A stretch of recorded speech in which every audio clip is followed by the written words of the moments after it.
Salut les codeurs, c'est Mathieu de codabi.com, on est parti pour une nouvelle vidéo. Ici, on va faire un petit effet quand on va ouvrir une modale en SwiftUI évidemment.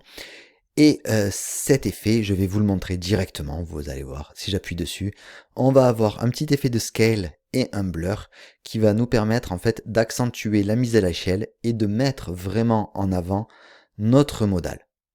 Et si je ferme, voilà, on a notre effet qui revient. Ça vous va? Allez, on part dans le code.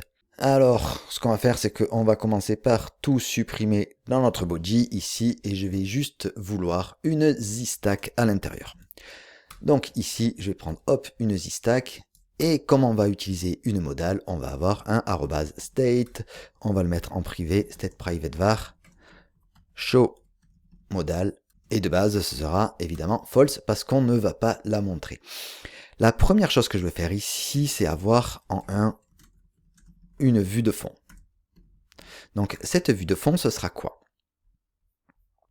Ce sera, on va commencer par avoir une VStack. Dans cette VStack, je pourrais choisir un petit spacing, disons, de 24. Et à l'intérieur, je vais rajouter une image. Alors là, vous prenez l'image de votre choix. Moi, ce que je vais faire, c'est que je vais prendre une que je vais appeler Landscape Sample et que je vais mettre dans mes assets. Évidemment, vous prenez celle de votre choix. Donc j'ai ce petit bonhomme là, Landscape Sample. Je vais retourner dans ma Content View, ici, et je vais avoir donc le Landscape-Sample.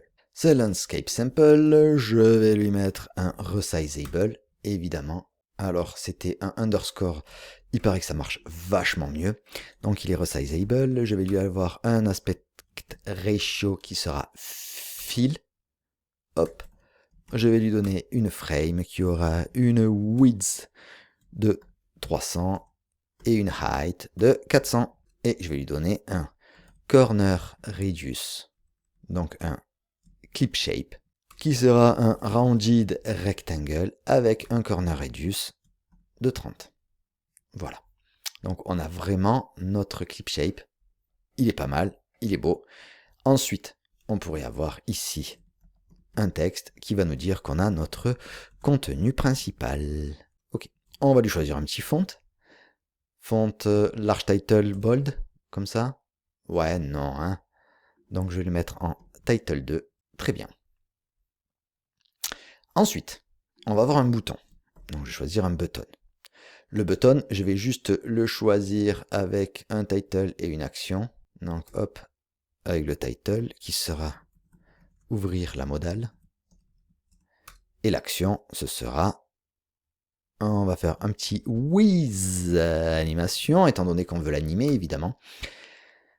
Je vais lui rajouter un petit spring à l'intérieur.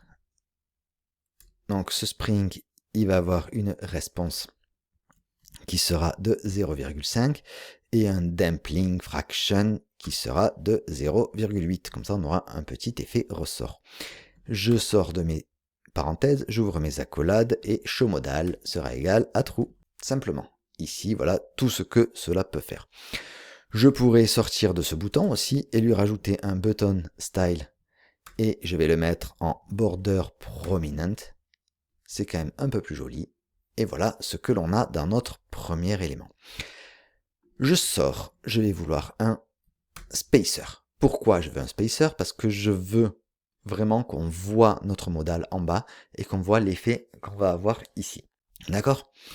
Ici, je vais lui rajouter un petit scale effect par rapport à show modal et il sera soit de 0,9 soit de 1 si la modale est montrée. Il aura aussi un blur qui sera un radius par rapport à ma show modale, soit 10 s'il est montré, soit 0. Ce qui veut dire qu'en fait si j'appuie, vous voyez qu'on a notre effet qui apparaît. Super. Et ensuite, je vais choisir une opacity qui sera par rapport à show modal encore. Et on sera, si on est montré, 0,7 ou 1. Voilà, comme ça si j'appuie, vous voyez qu'on est encore un petit peu plus dans le fond. On s'est encore un peu plus caché. Donc ça, c'était la vue de fond. Ensuite, il va falloir que je rajoute un overlay comme un voile. Donc ici, ce sera if showModal. Donc if showModal, je vais rajouter une couleur. Color, point black, point opacity de 0,4. Ce qui signifie que si j'appuie, vous voyez qu'on a cette opacité qui fait qu'on est encore plus au fond. Évidemment, il va falloir que j'ignore les safe area, encore mieux, et que j'ai un on tap gesture, et que dans ce on tap gesture, je puisse avoir un with animation qui sera encore un spring avec une response de toujours 0.5 et un dampling qui sera de 0,9. Et ici, que showModal soit égal à false. C'est-à-dire que quand je vais appuyer dessus, on va fermer ma modale. D'accord? Si j'appuie sur cette couleur black. Voilà. Donc vous voyez qu'on a déjà notre effet qui est pas mal. Super. Donc je sors de cette modale. Je pourrais aussi avoir ici une petite, allez, je vais rajouter une transition qui se fera par rapport à l'opacité. Voilà, ça change légèrement, c'est pas énorme. Et enfin, qu'est-ce qui nous manque ici? Il nous manque en 3 notre modale. Donc, if showModal, qu'est-ce que je vais faire ici? Je vais avoir une vstack. Voilà. Il a commencé à m'écrire du code, je ne sais pas si c'est exactement ce que je veux.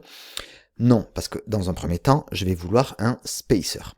Pourquoi? Pour tout mettre en bas. 24. Ouais, ça me va. Le texte.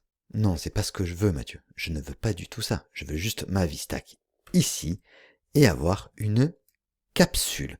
Une capsule, donc si j'ouvre, ça va nous donner quoi? Ça nous donne ceci.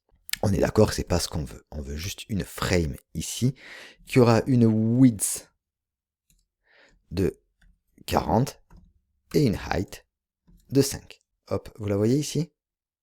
Ah, ça commence à faire un petit truc joli, c'est sympa.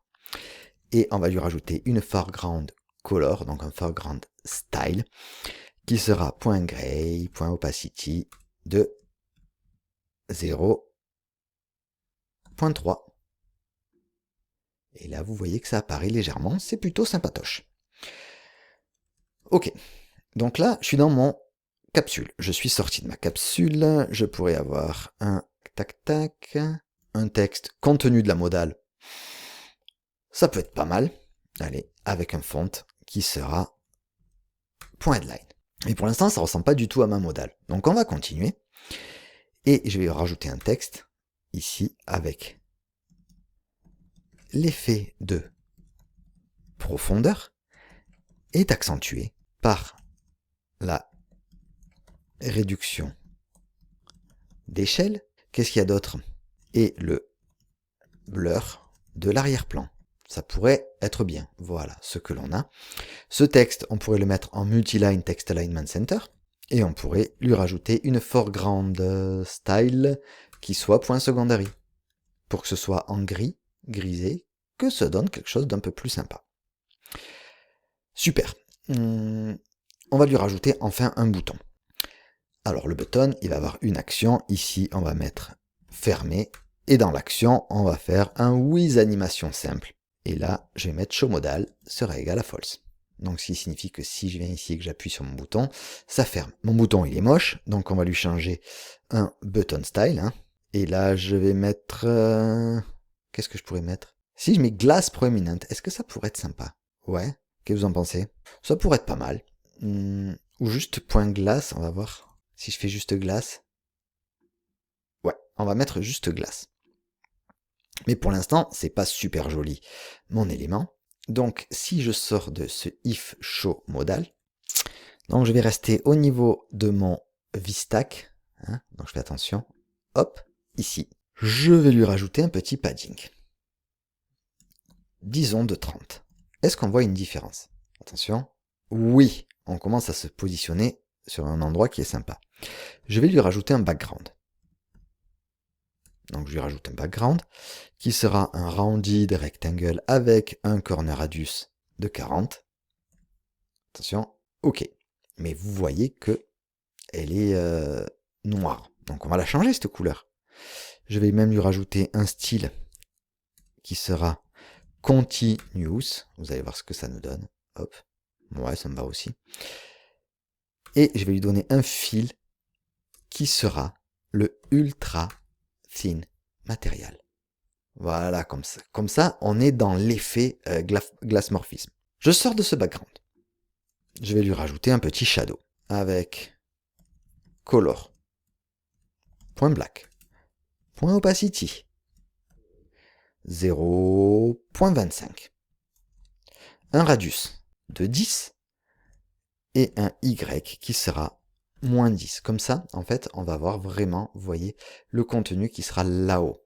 On pourrait même mettre 30 pour que on voit vraiment encore mieux notre radius, notre effet de radius. Je crois que j'ai oublié un truc, il me semble, c'est que vous voyez ici, j'avais rajouté un spacer, mais je voudrais que d'abord, nous soyons au sein d'une VStack. C'est pas plus mal, non? Donc je vais prendre ceci, hop, je vais couper pour être au sein de ma VStack. Ce sera quand même un peu mieux. Et là, vous allez voir que désormais, mon spacer va bien fonctionner. On est bien en bas. Super, on est mieux. Donc, je sors ici, je prends un Ignores Safe Area avec des edges de points, juste le bottom. Vous voyez qu'on est en bas. Parfait.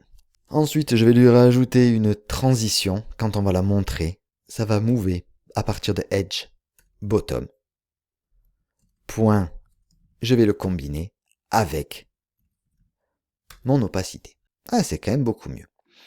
Et pour être sûr, je vais lui rajouter un Z-index de 1 pour être sûr de bien être toujours devant. Et vous voyez, voilà ce que vous pouvez faire et avoir un effet qui soit plutôt sympa. Donc on va s'arrêter là pour cette vidéo. Moi je vous dis à très vite pour de nouvelles aventures.